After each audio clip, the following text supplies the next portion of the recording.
যারা ওমান প্রবাসী আছেন, আজকে ওমানের বেশিরভাগ গণমাধ্যমগুলোতে এই যে আমার সাইটের ভিতরে একটি নিউজ দেখতে পারতেছেন, এই নিউজগুলো প্রকাশিত করা হয়েছে, যেখানে বলা হয়েছে যে ওমানের নিজুয়াতে প্রায় 23 জন প্রবাসীকে গ্রেপ্তার করা হয়েছে।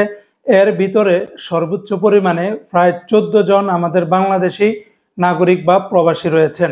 বন্ধুরা, আমি ইদানিং ওমানের যতগুলি গণমাধ্যম আছে সমস্ত গণমাধ্যমগুলোতেই পুলিশের নতুন নিয়ম অনুযায়ী যারা যারা অপরাধ করতেছে তাদের দেশের নাম সবকিছু কিন্তু বিস্তারিত প্রকাশ করে দিচ্ছে।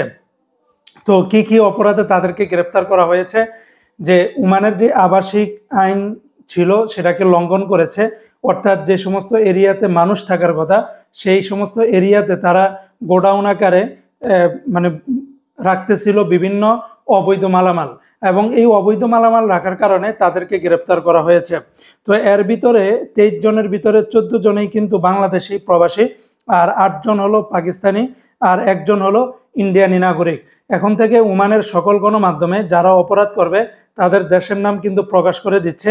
এখানে একজন ইন্ডিয়ানি নাগরিককে গ্রেপ্তার করা হয়েছে, 8 জন পাকিস্তানি নাগরিককে গ্রেপ্তার করা হয়েছে এবং 14 জনকে বাংলাদেশি নাগরিক হিসেবে গ্রেপ্তার করেছে।